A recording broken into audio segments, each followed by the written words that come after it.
Hi, welcome back to the channel. So in this particular lecture, we are going to study chapter number 7, that is respiration in plants. Okay, so what is respiration according to you? Respiration is a process by which the living things they produce energy from food. तो कहाँ से produce होती है energy from food that we eat? And see, there is a major difference between what is called your respiration and what is your breathing. Respiration और breathing में एक बहुत important difference है, that is breathing is simply the inhale of oxygen and the exhale of carbon dioxide. But if we study respiration, तो respiration में इन दो processes के सिवाय एक और प्रोसेस होती है, that is known as the oxidation of food. कि फूड की ऑक्सीडेशन होती है, ब्रेकडाउन होती है, जिसकी वजह से हमें एनर्जी मिलती है. क्योंकि इस चैप्टर में हम प्लांट्स के बारे में पढ़ेंगे, तो this is the chapter related to respiration in plants, but same goes with animals also. So animals में भी क्या होता है, ऑक्सीडेशन ऑफ फूड होती है, so that leads to energy formation.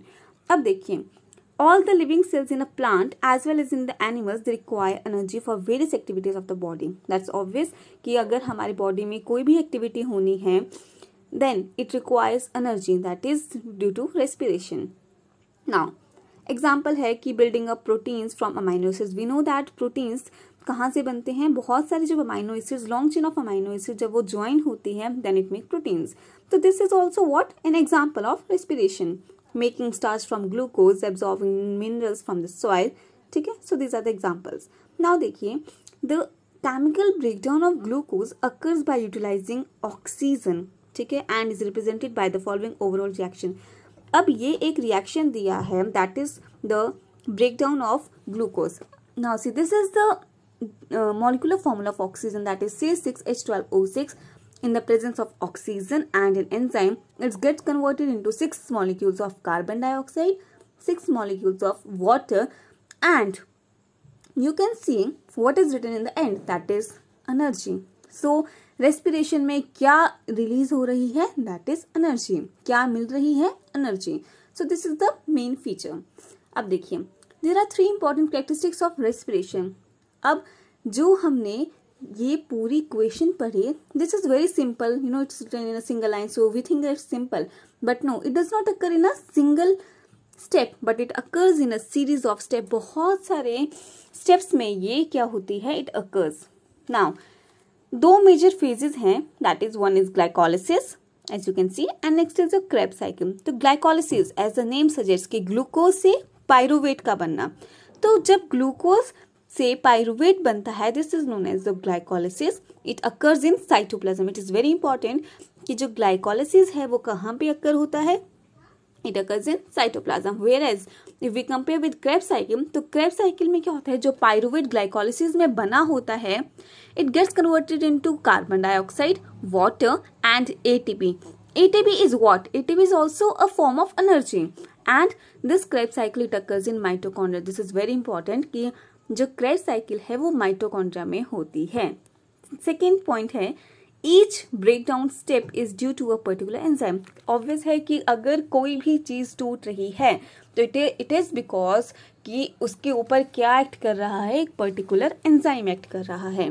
Now, third is the energy liberated in the breakdown of glucose molecule is not all in the form of heat, but a large part of it is converted into chemical energy in the form of ATP. कि कोई भी energy जो liberate हो रही है किसी भी molecule को तोड़ने में, तो it is not always in the form of heat, but it is also in the form of what, that is known as ATP. ATP is what, a chemical substance called adenosine triphosphate. अब इसका नाम triphosphate इसलिए है क्योंकि इसमें 3 phosphate groups क्या होते हैं, अटैच्ड होते हैं. So the name suggest triphosphate, adenosine triphosphate. अब देखिए, when energy in the form of ATP is used, the ATP is converted into ADP. जब ATP को हमारी बॉडी यूज करती है, तो वो ADP में कन्वर्ट हो जाती है, दैट इज एडिनोसिन डाइफॉस्फेट. इसमें क्या होता है, एक फॉस्फेट ग्रुप जो है वो रिलीज हो जाता है, and only 2 phosphate groups remain attached to the adenosine, तो इसलिए इसका नाम पड़ जाता है adenosine diphosphate. And again when more energy is available by further breakdown of glucose, तो फिर ADP फिर से किस में कन्वर्ट हो जाता है, ATP में. So this is what? This is your reversible, that ATP can be converted into ADP and ADP can be converted into ATP, and it goes on and on. So one molecule of glucose on complete oxidation, it yields 38 molecules of ATP. It is very important कि 38 molecules of ATP yield होता है जब एक glucose का जो molecule है वो oxidise होता है, वो टूटता है तब. अब ये डायग्राम है, that is you can see कि एनर्जी लिबरेट हुई, कार्बन डाइऑक्साइड और water, as you can see ये सेम है कि कार्बन डाइऑक्साइड वाटर निकले, एनर्जी हुई. अब एनर्जी किस फॉर्म में यूज हो रही है? एटीपी के फॉर्म में. बट जब एटीपी के फॉर्म में यूज हो रही है तो एटीपी किस में कन्वर्ट हो रहा है? एडीपी. ठीक है, but again it will get converted into ATP. जब उसको एक फॉस्फेट मिलेगा then again it will get converted into ATP, that is adenosine triphosphate. और जो एनर्जी हम वर्क में यूज करते हैं दैट इज समथिंग एल्स. ठीक है, वो निकल के फिर वो एडीपी बन जाता है, और अगर उसमें एक फॉस्फेट फिर ऐड होगा then it will cut convert into ATP. So this is what your reversible, की एडीपी किस में कन्वर्ट हो रहा है? As you can see in ATP, और एटीपी फिर से एडीपी में कन्वर्ट हो रहा है. So this is a reversible reaction, you can say. अब देखिए, this is what your respiration की oxygen, carbon dioxide, organic matter, energy का क्या हो रहा है? एक्सचेंज हो रहा है, और साथ में ही क्या हो रहा है? Oxidation of food. ठीक है, अब देखिए, this is what your ATP. ठीक है, अब एटीपी क्या है? हमने पढ़ा था ATP is energy rich organic compound which stores biological usable form of energy. तो ATP is what? Your energy rich compound और मॉलिक्यूल. ठीक है, जो क्या करता है? एनर्जी को स्टोर करके रखता है, और इसकी फुल फॉर्म हमने पढ़ ली थी, दैट इज एडिनोसिन ट्राइफॉस्फेट. अब देखिए, it is the universal carrier of chemical energy in living world. ये एक यूनिवर्सल कैरियर है केमिकल एनर्जी का इस पूरे वर्ल्ड में, that is your in case of your living world. Energy currencies of cell, इसको एनर्जी करेंसी ऑफ सेल भी कहा जाता है, क्योंकि ये क्या प्रोवाइड करता है? Energy. It is a form of energy. Energy released when ATP is hydrolysed to ATP and AMP. अब देखिए, एडीपी तो हमने पढ़ा था, बट आप कहेंगे क्या व्हाट इज एएमपी? तो एएमपी इज एडिनोसिन मोनोफॉस्फेट. अब देखिए, ट्राई से डाई बना, डाई से क्या बनेगा? एक, दैट इज मोनोफॉस्फेट. तो एएमपी एक ऐसा कंपाउंड या मॉलिक्यूल है जिसमें एक ही फॉस्फेट ग्रुप प्रेजेंट होगा. ठीक है, अब देखिए, जब भी हमारा एटीपी वाटर के प्रेजेंस में एडीपी में कन्वर्ट होता है तो हमारे पास एक एनर्जी रिलीज होती है, that is 7.3 kilo calorie energy is release during this process. But energy is stored when ADP and AMP are phosphorylized to AMP. अब ADP में जब फॉस्फोरिलाइज्ड मतलब फॉस्फोरिलेशन हो रहा है, मतलब एडिशन ऑफ फॉस्फेट हो रहा है, that is inorganic phosphate, you can से. जब इनऑर्गेनिक फॉस्फेट ADP में कन्वर्ट हो रहा है तो हमारे पास क्या बन रहा है? ATP. तो at the end what is form? That is your ATP. Now in living organism two types of metabolic activities are found. ठीक है, फर्स्ट जो है that is anabolic and second is what? That is your catabolic. ठीक है, तो anabolic और catabolic में क्या डिफरेंस है? एना मीन्स कंस्ट्रक्टिव और biosynthetic process and it consumes energy, और ये क्या कंज्यूम करती है? एनर्जी को ये कंज्यूम करती है. बट कैटा का मतलब है कि ब्रेक डाउन हो रहा है, डिस्ट्रक्टिव प्रोसेस है, and it gives out energy. Destructive है तो क्या होगा? ब्रेक डाउन हो रहा है, ऑक्सीडेशन हो रहा है, तो एनर्जी रिलीज होगी. वेयरएज एनाबॉलिक में कोई बहुत सारे मॉलिक्यूल्स क्या हो रहे हैं? कंस्ट्रक्टिव प्रोसेस हो रही है, इकट्ठा होने वाली प्रोसेस हो रही है, तो ऑब्वियसली वो क्या करेगी? एनर्जी को कंज्यूम या लेगी वो एनर्जी किसी और सोर्स से. बट कैटाबॉलिक में it releases energy for use by the organism. Okay, it's very clear. So the difference between the catabolic and anabolic process जो है that is very important from examination view also. Now, respiration is breaking down process by which a living cell oxidizes organic substances and releases carbon dioxide, water and energy. हमने ये पढ़ लिया कि respiration में क्या क्या होता है? कार्बन डाइऑक्साइड, वाटर और एनर्जी की क्या हो रही है? लिबरेशन हो रही है, रिलीज हो रहा है, ये तीनों चीजें. Respiration is a catabolic process.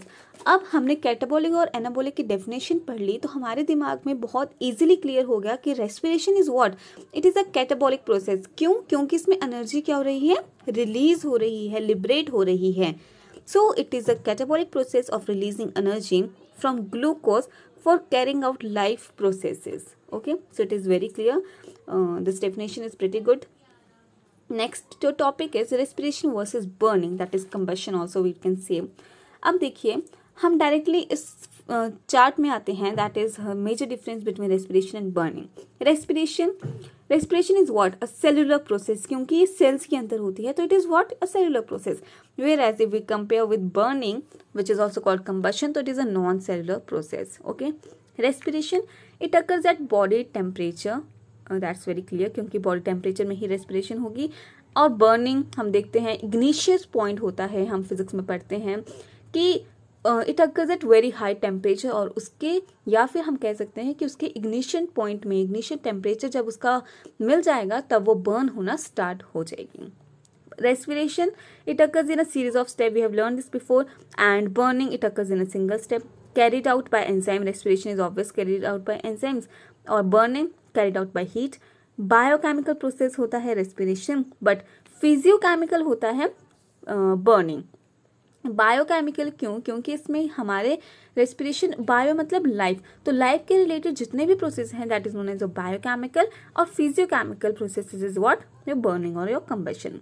Now energy is liberated as ATP and some heat also. ठीक है, हमने पढ़ा है पीछे भी कि एटीपी के फॉर्म में एनर्जी रिलीज होती है रेस्पिरेशन के time, and somewhat in the form of heat also, but maximum ATP में। बट बर्निंग की बात की जाए तो जितनी भी एनर्जी बर्निंग के टाइम रिलीज होती है that is liberated as heat और लाइट। तो बर्निंग के टाइम में हीट और लाइट की मतलब हीट और लाइट ही एक ऐसी फॉर्म ऑफ एनर्जी है जब बर्निंग से लिबरेट होती है। Now no light energy is produce, as you can see respiration के टाइम हमारे अंदर कोई लाइट नहीं आती, so it's very obvious, no, it's common sense की no light energy is produced, but burning में you can see, if anything is burning you can see the light coming out from here, so light energy is produced. So this is your difference between respiration and burning, which is also called your combustion. ठीक है, so mark it as important क्योंकि ये भी question में आ जाता है, it's very frequently asked question, one of the frequently asked questions. Now the entire plant respires. ठीक है, हम इस पे चलते हैं। सी this is very fascinating, it's very important also, and it's very fascinating. Let's start.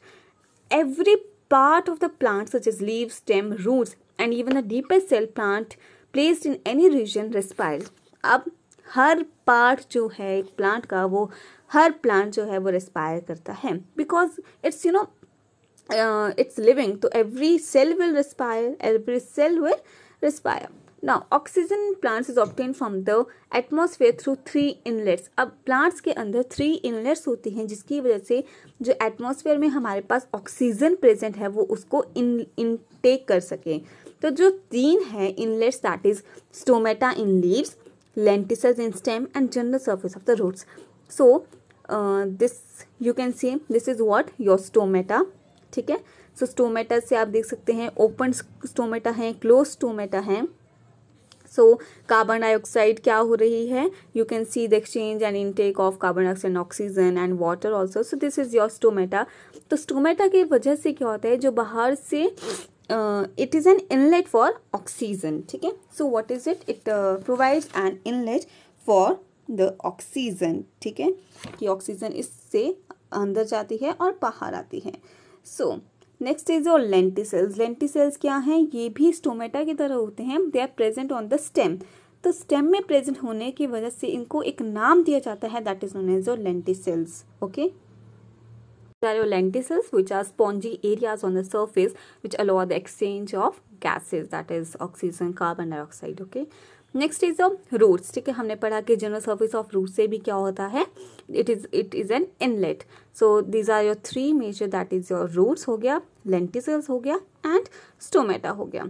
So moving to our previous slide, that is your key 3 inlets हैं, that is stomata, lenticels and general surface of the roots. तो ये तो हो गए हमारे inlets. But जब हम flow करते हैं सॉइल को तो हमारे पास क्या होते हैं, it creates tiny air spaces around the soil particles and provide the source of oxygen for the roots. तो इस जो टाइनी स्पेसेस हमारे सॉइल में क्रिएट होते हैं वो क्या करते हैं, ऑक्सीजन को ऑक्सीजन को क्या करते हैं, ट्रैप कर लेते हैं। तो this is also a major source जहाँ से हमारे रूट्स जो हैं वो ऑक्सीजन ले सकते हैं। ठीक है, जहाँ से वाटर मिनरल सब कुछ लेते हैं सॉइल से। Now water locked and compact soil does not have air spaces which affect respiration of the roots. तो देखिए जो वाटर लॉक्ड होते हैं एंड कॉम्पैक्ट सॉइल जहाँ पे पाई जाती है, तो वहाँ पे कॉम्पैक्ट हैं तो एयर स्पेसेस क्या होंगे, एब्सेंट होंगे। तो एयर स्पेसेस एब्सेंट होंगे तो it will obviously affect the respiration of the roots. तो ये रेस्पिरेशन जो है रूट्स की उसको अफेक्ट करेंगे। During day time due to photosynthesis the leaves produce oxygen. अब हमें पता है कि प्लांट्स क्या करते हैं, फोटोसिंथेसिस करते हैं, पर्टिकुलरली द लीव्स। तो लीव्स क्या करेंगे, डे टाइम में फोटोसिंथेसिस करें क्योंकि उन्हें सनलाइट मिलेगी, तो वो क्या करेंगे, ऑक्सीजन प्रोड्यूस करेंगे। Some of which is used in respiration the rest is diffused out. तो वो ऑक्सीजन आधी रेस्पिरेशन के टाइम यूज हो जाएगी और आधी डिफ्यूज्ड आउट हो जाएगी। Plants is a major source जहाँ से हमें ऑक्सीजन मिलती है। सो जो वो ऑक्सीजन प्रोड्यूस करते हैं वो आधी रेस्पिरेशन में यूज होती है, आधी जो है that is diffused out for us. अब the carbon dioxide produce during respiration in the leaves serve as a raw material for photosynthesis. तो जो कार्बन डाइऑक्साइड रेस्पिरेशन के टाइम बनता है, हमने पढ़ा था कि रेस्पिरेशन में क्या होता है, carbon dioxide water energy release होती है। तो जब रेस्पिरेशन के टाइम जो कार्बन डाइऑक्साइड बना, तो कार्बन डाइऑक्साइड क्या करता है, it serves as a raw material. ये रॉ मटेरियल सर्व करता है फॉर फोटोसिंथेसिस, क्योंकि ऑब्वियस है कि फोटोसिंथेसिस के लिए कार्बन डाइऑक्साइड क्या करेगा, रॉ मटेरियल सर्व करेगा। सो दिस इज वेरी ऑब्वियस, ठीक है। तो प्लांट्स क्या प्रोवाइड करेंगे हमें, ऑक्सीजन। नाउ जब रात होती है तो during night even the leaves obtain oxygen from the atmosphere and give out carbon dioxide. तो we have learn this also कि डे टाइम में तो फोटोसिंथेसिस करते हैं और ऑक्सीजन प्रोवाइड करते हैं, but during the night time even the leaves also they obtain oxygen from the atmosphere. वो ऑक्सीजन लेते हैं एटमॉस्फेयर से and they give out carbon dioxide. तो वो कार्बन डाइऑक्साइड बाहर एटमॉस्फेयर में देते हैं, ठीक है।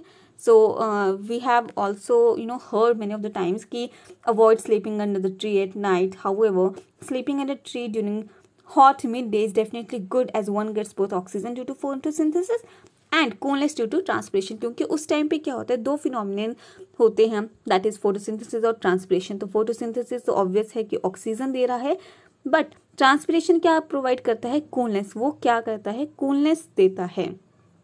सो it's recommended कि during a hot midday it's definitely good to rest under a tree, but during night you can say it's very it's let's avoid sleeping under the tree. So there are two major kinds of respiration, that is anaerobic and aerobic. We have learned the definitions before also in previous classes, but now we are going to study them in somewhat detailed structure. अब देखिए aerobic respiration क्या होता है, aerobic. Now the name suggest कि aerobic, ठीक है, कि respiration कब होगी, जब ऑक्सीजन प्रेजेंट होगी। ओके, एरोबिक मतलब ऑक्सीजन है तो रेस्पिरेशन होगी, that is what aerobic respiration. Normally free oxygen is used in respiration. अब देखिए ऑक्सीजन जो है वो डिजॉल्व फॉर्म में भी हो सकती है, फ्री फॉर्म में भी होती है एटमॉस्फेयर में, बट जो रेस्पिरेशन के टाइम जो ऑक्सीजन यूज होती है that is what your free oxygen. And there is a complete oxidation of glucose, ठीक है। कंप्लीट ऑक्सीडेशन ऑफ ग्लूकोज होता है with the formation of carbon dioxide, water and end products, ठीक है। और उसमें क्या हमने पढ़ा था, एनर्जी भी लिबरेट होती है। Now this is clearly represented by the equation, जो इक्वेशन हमने पहले ही पढ़ी है, CH6H12O6 plus 6O2 in the presence of enzyme it gets converted into 6CO2 water and ATP। कितने मॉलिक्यूल्स ऑफ ATP आते हैं, 38। This is very important from examination view कि how many ATP are release during the oxidation of glucose. तो जब glucose की oxidation होती है तो हमारे पास 38 कितने 38 ATP जो हैं वो हमारे पास लिबरेट होते हैं। Now respiration proceeds only when oxygen is available and therefore is called aerobic और रेस्पिरेशन। और एरोबिक रेस्पिरेशन को हम ऑक्सीबायोटिक भी कहते हैं क्योंकि ऑक्सीजन के प्रेजेंस में होगा, तो this is what its also called oxybiotic respiration. तो अगर कोई भी प्लांट रेस्पायर कर रहा है ऑक्सीजन के प्रेजेंस में, then that respiration is known as your aerobic respiration. So as the name suggest aerobic respiration means oxygen के प्रेजेंस में, ठीक है। अगला है हमारा anaerobic respiration. So next is anaerobic respiration, ठीक है। एनारोबिक मतलब एन आ गया तो means oxygen absent. Now sometimes certain parts of the plant including the fruits seeds may temporarily respire even in the absence of oxygen। बहुत सारा ऐसा time आता है जैसे प्लांट्स के जो पार्ट्स होते हैं जैसे फ्रूट्स हो लिए गए सीड्स हो गए, they temporarily not permanently but they temporarily respire, ठीक है, even in the absence of oxygen. So this type of respiration is known as anaerobic respiration. In this type of respiration, the glucose molecule is incompletely break down into ethanol, ethyl alcohol and carbon dioxide. तो obvious है कि अगर oxygen नहीं provide हो रही तो उसमें क्या होगा, इनकम्प्लीट ब्रेकडाउन होगा into ethanol and carbon dioxide with the release small amount of release होगी एनर्जी, ठीक है। तो इथेनॉल, कार्बन डाइऑक्साइड और थोड़ी सी एनर्जी जो है वो रिलीज होगी ड्यूरिंग एनारोबिक रेस्पिरेशन। तो इसका आप इक्वेशन देख सकते हैं, that is entirely different from the anaerobic respiration equation, that is, तो एरोबिक में तो डिफरेंट थी, एनारोबिक में आप देख सकते हैं इसमें क्या हो रहा है, ethanol that is C2H5OH release होगा, कार्बन डाइऑक्साइड और little energy release in the form of ATP, that is उसमें थे एरोबिक में थे 38 बट इसमें एनारोबिक में 2 मॉलिक्यूल्स और 2 molecules of ATP they are released, so very little amount of energy is released as we compare with aerobic respiration, ठीक है। this type of respiration is called anaerobic और anoxybiotic, ठीक है। anoxybiotic मतलब कि उसमें क्या है, ऑक्सीजन एब्सेंट है and it proceeds even without oxygen. So not only in case of plants but in case of human being, animals also, जो anaerobic respiration है वो कई बार exist करती है। So comment में down in the comment section कि वो कब होता है। So I hope you must know that, okay? Now anaerobic respiration in any part of the plant cannot continue for more than few days.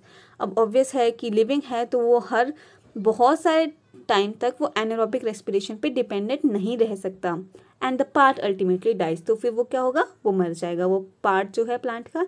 But there are certain microscopic organism such as bacteria and fungi which normally respire only anaerobically. तो बहुत सारे ऐसे bacteria होते हैं, fungi होते हैं जो prefer करते हैं एनारोबिकली रेस्पायर करना, ठीक है। So the difference, major difference between anaerobic and aerobic you can read it out, okay. So this is very important, ये ज़रूर पूछते हैं। सो एंड द मेजर जो क्वेश्चन जो पूछा जाता है इस टॉपिक से, that is the amount of ATP और द मॉलिक्यूल्स ऑफ ATP, ठीक है। ये मेजर डिफरेंस है। As you can see the fourth point, this you just learn this point कि एरोबिक में 38 ATP होते हैं, 38 मॉलिक्यूल्स ऑफ ATP लिबरेट होते हैं, whereas in case of anaerobic respiration में 2 molecules of ATP रिलीज होते हैं। Now experiments on respiration in plants, तो हमने क्या किया, scientist what they did that respiration जो है प्लांट्स में उसको उन्होंने एक्सपेरिमेंटली प्रूव किया। तो फर्स्ट एक्सपेरिमेंट है कि to prove that oxygen is used up in respiration. तो फर्स्ट एक्सपेरिमेंट ये प्रूव करवाता है कि जो रेस्पिरेशन है उसके लिए ऑक्सीजन जो है दैट इज मस्ट। सो इस डायग्राम को समझने के लिए we will go this in this figure that is 7.2। अब देखिए इसमें फ्लास्क A है, फ्लास्क B है, एक सेटअप अरेंज किया है जहाँ पे 2 फ्लास्क हैं, एक में जर्मिनेटिंग सीड्स डाली और दूसरे में हमने डाली डेड बीन सीड्स, ठीक है, और साथ में हमने सोडा लाइम डाला। तो soda lime what is mixture, soda lime is mixture of sodium hydroxide, ठीक है, NaOH एंड कैल्शियम ऑक्साइड। तो CaO और NaOH का जो मिक्सचर है उसको हम क्या कहते हैं, सोडा लाइम को। तो सोडा लाइम को हमने एक स्मॉल ट्यूब में क्या किया, प्लेस किया इनसाइड द फ्लास्क। अब हम क्या देखते हैं, एंड या we just put an antiseptic such as carbolic acid you can say to avoid any bacterial decay, ताकि कोई बैक्टीरिया उस पर ग्रो ना कर पाए, इसलिए हमने एक एंटीसेप्टिक डाला that is known as your carbolic acid. So अब हम काफ़ी दिनों बाद ऑब्जर्व करते हैं, सो आफ्टर फ्यू डेज कि this is what your delivery tube, ये जो आप ट्यूब देख रहे हैं नीचे ये 2, these are your delivery tubes. तो कुछ दिन बाद जो डिलीवरी ट्यूब है which is connected to the flask it will show a greater rise in the water level. तो आप देख सकते हैं कि इसमें क्या हो रहा है, इसमें जो लेवल ऑफ वाटर है वो कहाँ तक राइज हो रहा है, यहाँ तक, ठीक है। The level of the water it rises up to this level, but आप बी में देखेंगे तो बी में नहीं राइज हो रहा है उस हद तक। अब इससे तो हमें कुछ ज़्यादा प्रूव नहीं हो रहा है। So one thing you can do to prove that oxygen is used up in respiration की रेस्पिरेशन के टाइम ऑक्सीजन जो है वो यूज्ड अप हो गया है। अब आप देख सकते हैं फ्लास्क ए और बी में दोनों में क्या है, कॉर्क प्लेस्ड है। This is your cork. So cork placed होने की वजह से कोई भी जो इनलेट और आउटलेट है या एक्सचेंज ऑफ गैसेज है वो क्या है, ब्लॉक्ड है या इनहिबिटेड है।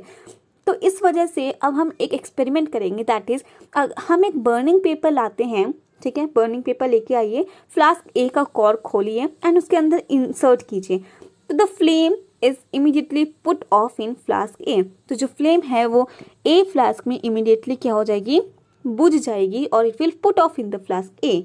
बट अगर हम फ्लास्क बी में बर्निंग पेपर को इंट्रोड्यूस करते हैं तो क्या होता है, दैट इज कि वो जो है वो कुछ टाइम तक क्या करेगा, बर्न करेगा।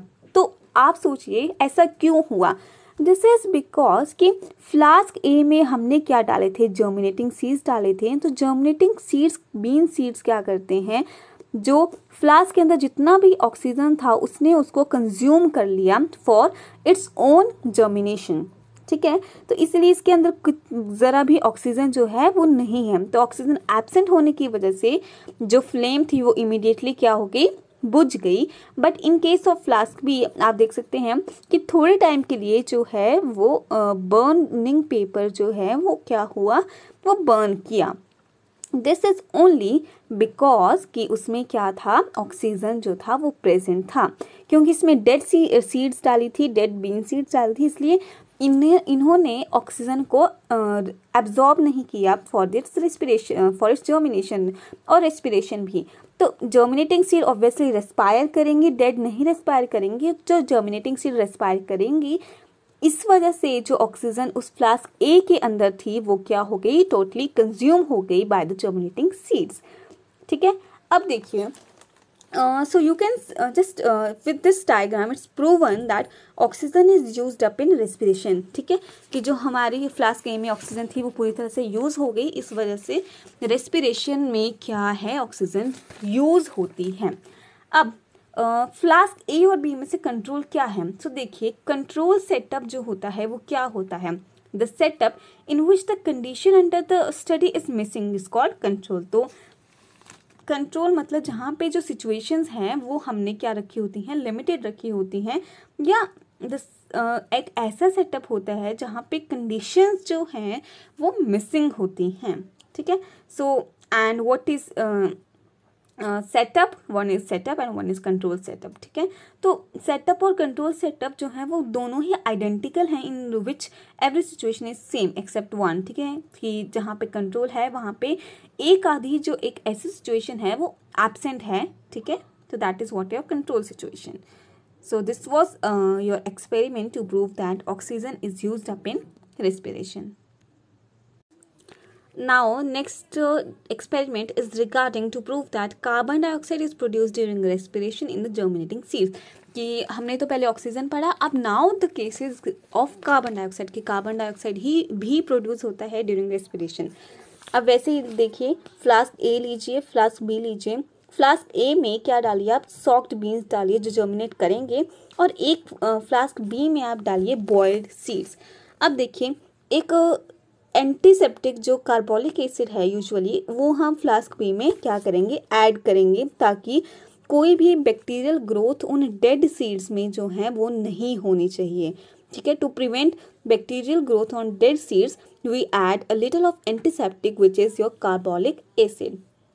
नाउ जो फ्लास्क हैं वो हमने कॉक से बहुत सिक्योरली क्या कही हैं, फिक्स कर दी हैं, and they are left in a similar condition. दोनों को हमने सेम कंडीशन में रखा है and a similar temperature and light. तो थोड़े दिन बाद we observe that the seeds in the flask A will found to have clearly germinated. कि हम देखेंगे थोड़े दिन बाद कि जो फ्लास्क ए की जो सीड्स हैं वो क्या हो रही हैं, जर्मिनेट हो रही हैं. बट फ्लास्क बी की सीड्स जो हैं they show no sign of germination, मतलब वो क्या रही हैं, नॉन जर्मिनेटेड रह रही हैं, बिकॉज दे आर डेड. अब देखिए, the gases in each flask, अब हम जर्मिनेशन वाली इसमें तो ऑब्वियसली नहीं होगा, बट हमें इसे एक्सपेरिमेंटली प्रूव करना है.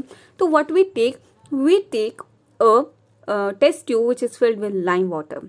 ठीक है, हमने एक टेस्ट ट्यूब ली जिसमें हमने लाइम वाटर डाला and lime water is a diluted aqueous solution of calcium hydroxide. This is very important, 1 mark में लाइम वाटर पे क्वेश्चन आता है कि what is lime water. So एक डाइल्यूट एक्वस सॉल्यूशन है कैल्शियम हाइड्रोक्साइड का। Dilute means उसमें जो कंसंट्रेशन है वो लो है and concentrated as the name suggest कि उसमें कंसंट्रेशन हाई रहेगी। सो अब देखिए, हम first of all I go with the flask B. तो फ्लास्क बी को जब हम टिल्ट करते हैं उसका जो कॉर्क खोल के हम उसको टिल्ट करते हैं इन दिस टेस्ट ट्यूब, तो इसमें जो है लाइम वाटर मिल्की होगा या नहीं होगा? According to you what is it? Comment me down.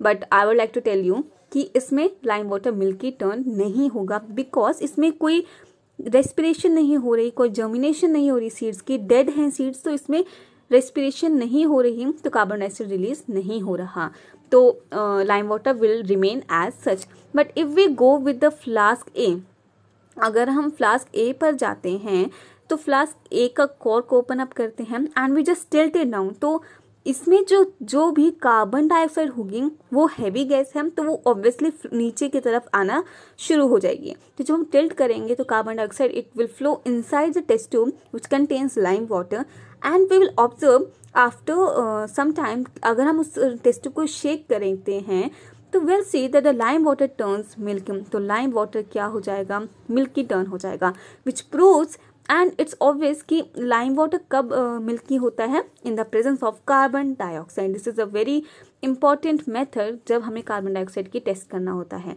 So this proves that कि रेस्पिरेशन और जर्मिनेशन जिन सीड्स में हो रहा है उसमें कार्बन डाइऑक्साइड प्रोड्यूस हो रहा है। So this is one of the method you can do, that is your lime water. ठीक है, लाइम वाटर की टेक्निक लेके कि लाइम वाटर मिल्की टर्न होगा तो उसमें कार्बन डाइऑक्साइड प्रेजेंट होगा। So this was your experiment to prove that carbon dioxide is produced during respiration in the germinating seeds, as you can see in flask A.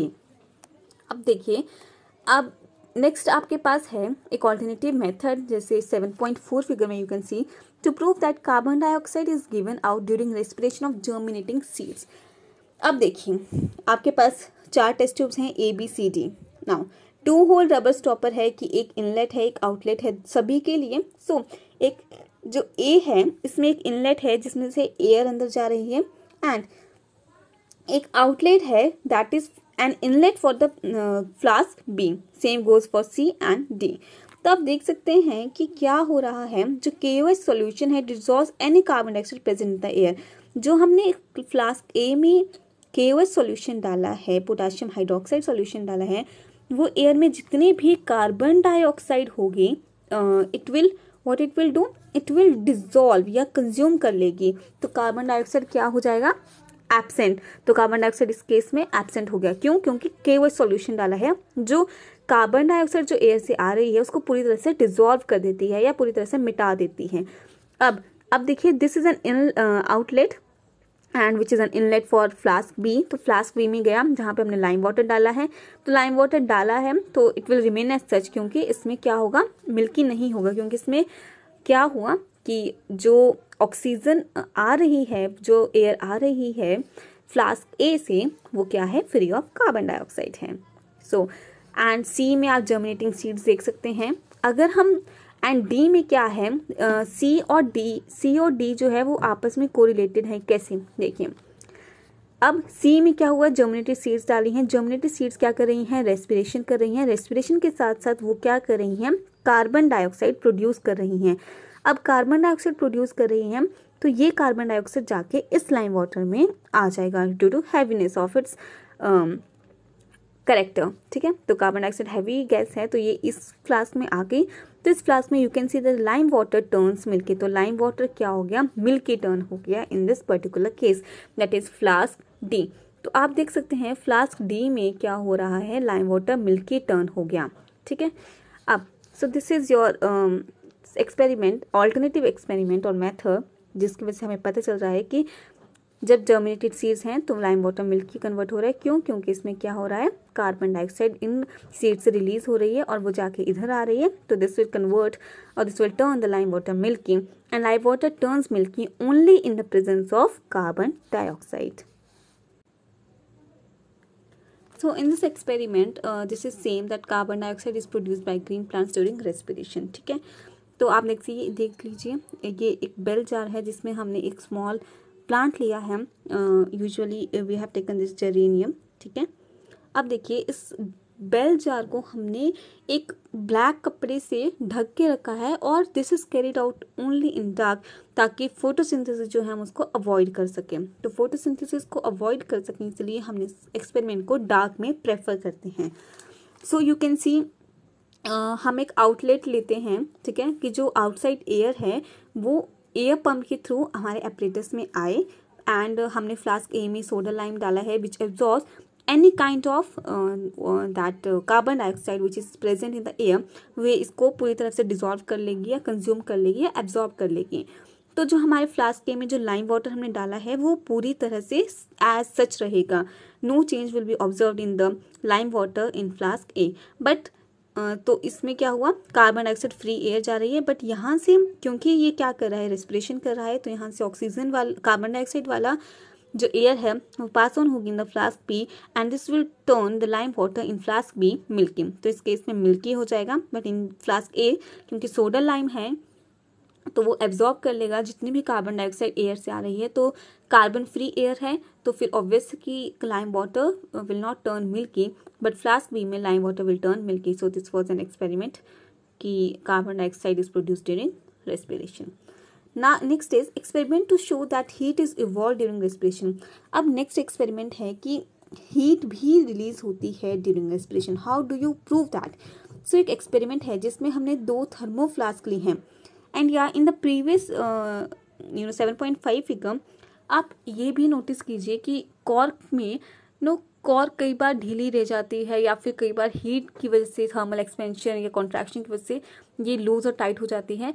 So this is कि आप इसके आसपास Vaseline लगा लीजिए ताकि ये क्या रहे, कोई भी जो बाहर की एक्सचेंज है गैसेस की या एयर की वो क्या हो, पूरी तरह से प्रिवेंट हो.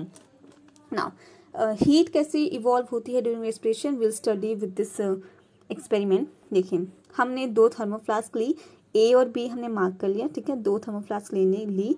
उसमें हमने क्या किया, बीन या पी सीड डाले and we soak them in water. जब हमने फॉर मोर देन 24 आवर्स. ठीक है, तो 24 आवर्स तक हमने जो बीन और पी सीड्स हैं दोनों में से एक सीड्स हमने ली 30 ग्राम हमने उसमें डाली and divide the seeds into 2 equal groups. हमने 2 इक्वल ग्रुप में डाल दिया. As you can see kill 1 group of seeds by boiling them. ठीक है, बॉयल करने से जो सीड्स हैं 30 का हाफ करके जो 15 ग्राम है दोनों में, तो एक 1 सेट ऑफ 15 ग्राम सीड्स जो हमने उनको बॉयल किया उनको हमने किल कर दिया है एंड उनको हमने उसके बाद डाइल्यूट फॉर्मेलिन या कार्बोलिक एसिड से डाइल्यूट किया. डाइल्यूट मतलब हमने उसमें डाइल्यूशन कर दिया उन सीड्स को कार्बोलिक एसिड्स के साथ, उसमें हमने उसको सोक कर दिया.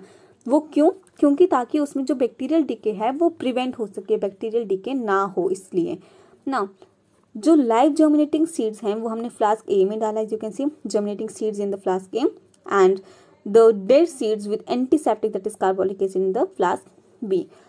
अब हमने दोनों में थर्मोमीटर डाल दिया एंड प्लग दिया माउस विद कॉटन वूल. ठीक है, और उनको हमने कॉक के इंस्टेड कॉटन वूल से हमने उनका जो बीकर का जो माउथ है, जो थर्मो फ्लास्क का जो माउथ है, हमने उसको कॉटन के साथ क्या कर दिया, we just plug it their mouth with the cotton wool. And after few hours we'll observe that the thermometer in the flask A will show a higher reading. As you can see कि flask A में जो thermometer है वो कितना rise है इसका temperature, in the case of B ये कितना है. So this is an example कि जिसकी वजह से हमें एक्सपेरिमेंटली प्रूव हो गया कि जर्मिनेटिंग सीड्स जो हैं वो हीट भी इवॉल्व करती हैं. So and flask B it will not show any kind of rise in temperature. So this is obvious कि फ्लास्क A में हुआ तो जर्मिनेटिंग सीड्स ही क्या कर रही हैं, हीट को इवॉल्व कर रही हैं. Now experiment to demonstrate anaerobic respiration. अगर हमें एनारोबिक रेस्पिरेशन को डेमोन्स्ट्रेट करना है तो how do we demonstrate that. So we are going to learn that in this particular experiment. In this diagram we can see mercury है, germinating seeds हैं and there is a change you can see after 2 to 3 days. तो देखिए इस experiment में हमने क्या किया, seeds ली, ठीक है, पी सीड्स ली एक टेस्ट ट्यूब में that is filled with mercury, और हमने उसको इन्वर्ट कर दिया. As you can see test tube is inverted inside a beaker, totally emerged, ठीक है, एंड टोटली इन्वर्टेड. अब देखिए after 2 days the level of the mercury in the test tube will fall. आप देख सकते हैं फर्स्ट जब हमने इन्वर्ट किया तो मर्करी पूरा टिप तक था, but after some days will observe कि वहाँ के जो मर्करी लेवल है वो फॉल कर रहा है. वो क्यों फॉल कर रहा है? And the liberated gas will be found to be carbon dioxide. और हम देखेंगे कि जो ऊपर जो खाली स्पेस बचा है ऑब्वियस है कि उसमें कोई ना कोई गैस प्रेजेंट है. तो वो गैस क्या है? दैट इज कार्बन डाइऑक्साइड, ठीक है. तो वो कार्बन डाइऑक्साइड है, वो हमें कैसे पता चला, हमने कैसे प्रूव किया कि वो कार्बन डाइऑक्साइड है? तो हमने एक टेस्ट किया, हम एक पोटाशियम हाइड्रोक्साइड, ठीक है, दैट इज पोटाशियम हाइड्रोक्साइड को हम एक लेके आए उस टेस्ट ट्यूब के पास, which will float up through the mercury, ठीक है, यहाँ लेके आए, इसके अंदर डाला stick which contains potassium hydroxide. अब वो पोटाशियम हाइड्रोक्साइड इस मर्करी के पास ऊपर फ्लोट होता होता ऊपर तक पहुंचेगा, टिप तक. अब उस केस में क्या होगा, जो पोटाशियम हाइड्रोक्साइड हमने डाला वो पूरी तरह से जो कार्बन डाइऑक्साइड है यहाँ पे इसको एब्जॉर्ब कर लेगा, और इसको एब्जॉर्ब करने के बाद फिर तो ऑब्वियस है कि जो मर्करी लेवल है वो फिर से ऊपर चला जाएगा. तो हम देखेंगे फिर से ये इस पोजीशन में आ जाएगा जैसे हमने ए फिगर में हम इसको देख रहे हैं. तो पोटाशियम हाइड्रोक्साइड डाला, उसने क्या किया, जो कार्बन डाइऑक्साइड ऊपर थी वो उसने पूरी तरह से एब्जॉर्ब कर ली. एब्जॉर्ब करने के बाद वो स्पेस जो था वो निकल गया. अब जो मर्करी है वो अपनी पोजीशन में फिर से आ गई. तो दिस विल प्रूव कि जो कार्बन डाइऑक्साइड गैस ही प्रेजेंट थी हमारे टॉप ऑफ द ट्यूब में, टेस्ट ट्यूब में, ठीक है. And a similar control experiment could be set up in which the seed में बी कैप्ट आफ्टर किलिंग, ठीक है. और एक ऐसा ही हम एक एक्सपेरिमेंट रखते हैं, एक कंट्रोल एक्सपेरिमेंट रखते हैं जिसमें एक सिचुएशन क्या है, मिस्ट है. दैट इज हमने उसमें क्या किया, सीड्स को हमने कंट्रोल सिचुएशन रखी जहाँ पे हमने सीड्स को बॉयल करके उनको किल कर दिया और एक एंटीसेप्टिक डाल दिया ताकि क्या हो, उसमें बैक्टीरियल डिके है उसको प्रिवेंट हो सके उससे. तो उस केस में हम देखेंगे कि ऊपर कोई भी कार्बन डाइऑक्साइड की जो गैस है वो ऑब्जर्व नहीं होगी. तो अगर हम कंट्रोल सिचुएशन में रखते हैं तो हमारे पास क्या होता है, जो कार्बन डाइऑक्साइड है वो नहीं आएगा ऊपर. So this will again prove कि एनारोबिक रेस्पिरेशन हो रही है. So this is it will prove कि अगर कंट्रोल रखते हैं तो हमारे पास ऊपर कार्बन डाइऑक्साइड जो गैस है लिबरेट होके जो आ रही है वो नहीं आएगी. So no gas will be liberated in the control setup. So this was your experiment to demonstrate anaerobic respiration, that is anaerobic means absence of oxygen. अब देखिए रेस्पिरेशन कॉन्ट्रास्टेड विद फोटोसिंथेसिस. अब रेस्पिरेशन और photosynthesis के बीच में जो major difference है वो भी बहुत इंपॉर्टेंट है. So learn it down and it's very important, so mark it as important.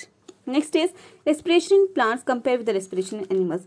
अब देखिए प्लांट्स की तो हमने रेस्पिरेशन पढ़ ली, बट हम इसे एनिमल्स के रेस्पिरेशन के साथ भी कंपेयर करते हैं. Now the first point is in plants there is no gaseous transport. तो प्लांट्स के केस में कोई भी गैशियस ट्रांसपोर्ट नहीं होती. That is the respiratory gases simply diffuse in and out of the cell diffusion, ठीक है. प्लांट में क्या होता है, सिंपली डिफ्यूजन होता है द सेल से सेल के बीच में, तो डिफ्यूजन हो रहा है in and out of the cell to cell diffusion, ठीक है. And diffusion is a process जहाँ से एक हाई कंसंट्रेशन से जो भी चीज़ है वो लो कंसंट्रेशन की तरफ मूव होती है. So in animals the blood transports respiratory gases. तो एनिमल्स के केस में जो ब्लड है वो it plays an important key role in transporting the respiratory gases. Now one of the end products of anaerobic respiration in plants is ethanol और ethyl alcohol जो हमने पीछे पढ़ा. But in case of animals it is lactic acid, ठीक है. तो animals के case में क्या है, लैक्टिक एसिड है. So this is one major difference जो आपको बहुत इजीली क्लियर करवा देगा कि रेस्पिरेशन इन प्लांट्स और एनिमल्स में क्या डिफरेंस है. सो प्लांट्स के केस में इथाइल अल्कोहल रिलीज होता है जब एनारोबिक रेस्पिरेशन की बात की जाती है, but in case of animals जो है लैक्टिक एसिड प्रोड्यूस होता है. अब in plants the process produces little heat, ठीक है, एज कम्पेयर टू एनिमल्स. अब प्लांट्स के केस में little amount of heat is produced और liberated during respiration, but animals के साथ हम कंपेयर करें तो एनिमल्स के केस में थोड़ी ज़्यादा होती है as compare to that of plants. So this was your respiration. This was all about the chapter respiration in plants. If you find my video informative, do like the video and subscribe to my channel.